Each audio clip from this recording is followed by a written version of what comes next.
प्रधानमंत्री एवं मुख्यमंत्री पाखे भी नमस्कार। ओडिशार जते सब कृषक भाई अछंती चाषी भाई अछंती समस्त को नमस्कार। आज किसी कथा उपरे मु आलोचना करने चाहूँगी। आज माने आगुरी भी शुणी एवं भी शुणा पाऊँगी गोटे कथा। तो सही कथाटा माने केते सत्य केते मिछ ता जना पड़ना। तो यार सत्यासत्य जानापी माने आम चाहूँ। तो मुख्यमंत्री यार टे तदारख कले कथा टे गुरुत्व देले आम भी अधिक खुशी हो चाषी भाई मैंने। तो एबे शुणा मिलूँ जे 30 क्विंटाल उपरक टोकन रे धान देले कौन राशन कार्ड कटिज ता सहित 2.5 माण बिल थे कटिज। ये तो सठिक के जानी तो शुणा मिलूँ।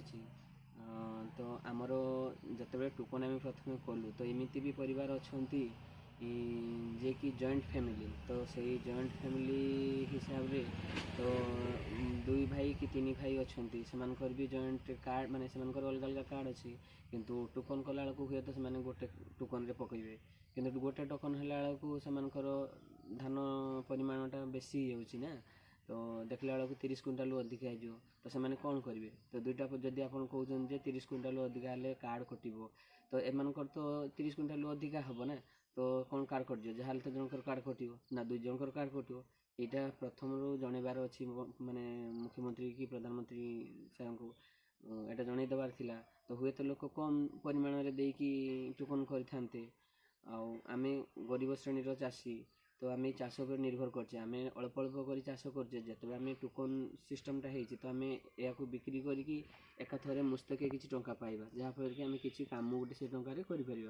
देखो आमर धान केमती बिलर कटा है सुखाही तो आहरी आसीनी आसब। तो आम परिवार आम कि रखिकी आउ कि सरकार जे नियमटा कर टोकन देवाई आम से देवाई इच्छुक थिलु।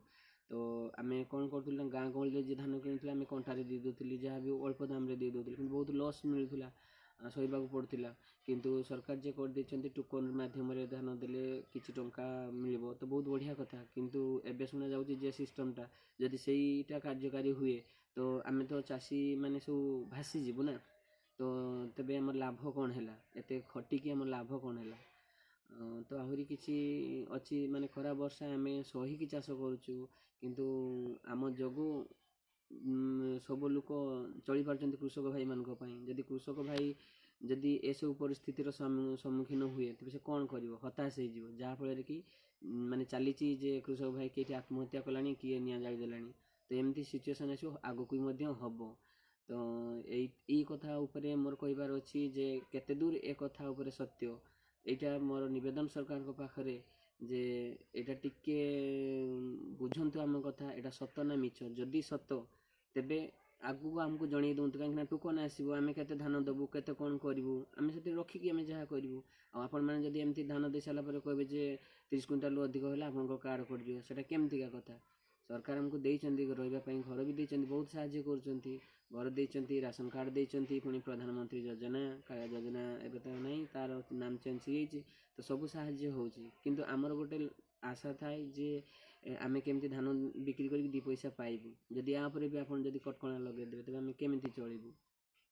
तो यही कथाटा जदि मोर चाषी भाई मानू किंबा अन्यान्य लोक जिते सब चाकरी करिसेंती कि जे माने भी जिते लोक सब आम ओडिशा रे हो बा ओडिशा बाहर हो जदि कथाटा मोर भल लगुच आपको तेबे अधिक रु अधिक शेयर करंतु आपन रिलेटिव मानू जिते सब चिन्हा परिचित लोक को आउ शेयर करंतु लाइक करंतु कमेंट करंतु तामाने भाबेन जे मुझे कमेंट किंबा लाइक पाइबा पई ए वीडियोटी शूट करुच्ची एटा भूल माने धारणा। किंतु मु चाहूँगी यार सत्य सत्य उपरे किसी गुरुत्व नि जाऊ ए कथाटा केते दूर सत्य केते दूर मिछ आम जानी पारुना। चाषी भाई मैंने डरे एबे टोकन रे धान देवाई बहुत डरिले जे आम तो जदि 30 किलो क्विंटाल को आम अधिका देव आम राशन कार्ड कटिज।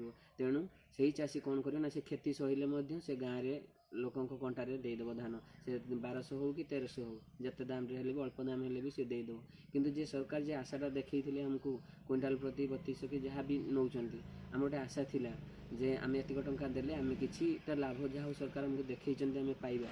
किंतु से जदि से यही जिनस कटकणा लगे तो आम कि प्रकार लाभ पाइबू लाभ किसी पाई परिबुनी। तो समस्त को मोर अनुरोध सरकार को मोर अनुरोध ଏଇ କଥାଟା ଉପରେ ଟିକେ ଗୁରୁତ୍ୱ ଦିଅନ୍ତୁ।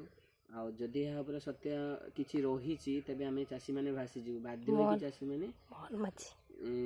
ମୋହନ ମାଝୀଙ୍କୁ ବି ମୋର, ମୋହନ ବାବୁଙ୍କୁ ମୋର ବି ଅଶେଷ ମାନେ ଅନୁରୋଧ, ମୋଦି ବାବୁଙ୍କୁ ବି ମୋର ଅନୁରୋଧ, ଆପଣ ଏହା ଉପରେ କିଛି ଗୁରୁତ୍ୱ ନିଅନ୍ତୁ ଯେ କ'ଣ ଏ ଘଟଣା ଉପରେ ସତ୍ୟ କ'ଣ ରହିଛି। ଯଦି ଏଇଟା ମିଛ ବୋଲି ମାନେ ପ୍ରମାଣିତ ଆପଣ ପାଉଛନ୍ତି ତେବେ ସେଟାକୁ ଆପଣ ନ୍ୟୁଜ୍ ଆକାରରେ କିଛି ଜଣାନ୍ତୁ, କିମ୍ବା ଯଦି ସତ, ଯାହା ବି ସତ ହଉ ମିଛ ହଉ ଆପଣ ଏ କଥାଟା ବି ଜଣାନ୍ତୁ, ଦେଲେ ଲୋକଙ୍କ ମନରୁ କୋକୁଆ ଭୟଟା ଦୂର ହେଇଯିବ। ତ ବେଶୀ କିଛି ମୁଁ କହୁନି, ତ ଆଉ ମାନେ କିଛି ଯେତେବେଳେ ସୁଟ୍ କରି ମୁଁ ବହୁତ କିଛି କଥା ଉପରେ ସରକାରଙ୍କ ପାଖରେ ଜଣାଇବାକୁ ଚାହୁଁଛି, କାହିଁକିନା ଆମେ ତ ସରକାରଙ୍କ ସହିତ ଆମେ ସିଧାସଳଖ ଭେଟି ପାରୁନି, ସେ ମୁଖ୍ୟମନ୍ତ୍ରୀ ହୁଅନ୍ତୁ କି ପ୍ରଧାନମନ୍ତ୍ରୀ ହୁଅନ୍ତୁ, ଆମେ ସିଧାସଳଖ କଥା ହେଇପାରୁନି। କଥା ହେଇଥିଲେ ପୁଣି କେତେ ନିୟମ କାନୁନ ଦରକାର। ଆଉ ବେଶୀ ଆଉ କହୁନି, ତ ମୋର ଏତିକି ଅନୁରୋଧ ଚାଷୀ ଭାଇମାନଙ୍କୁ, ଓଡ଼ିଶାବାସୀମାନଙ୍କୁ, ମୋ କଥାଟି ଯଦି ଭଲ ଲାଗେ ସମସ୍ତଙ୍କୁ ସେୟାର କରନ୍ତୁ, ଆଉ ଏଇ କଥାଟିକୁ ଜଣାନ୍ତୁ। ଏହା ଉପରେ ବେଶୀ କ'ଣ, ଆଉ ଆପଣଙ୍କର କମେଣ୍ଟ ବି ଦେବେ, ମୋତେ କ'ଣ ମତାମତ ଆପଣଙ୍କର ରହିଛି ସେ ବିଷୟରେ ମୁଁ ବି ଜାଣିବାକୁ ଚାହୁଁଛି। ଧନ୍ୟବାଦ।